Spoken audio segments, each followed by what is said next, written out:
You ask Tiger to solve. This deals with linear equations with one unknown. The final result is x equals -11/2. Let's solve it step by step.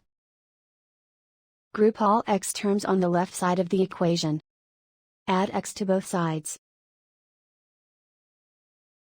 Group like terms. Simplify the arithmetic.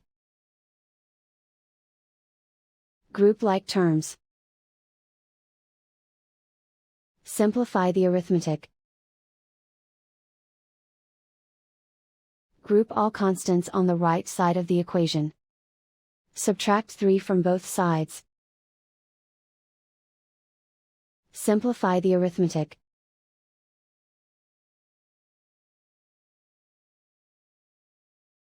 Isolate the x. Divide both sides by 2. Simplify the fraction. And so the final result is x equals -11/2.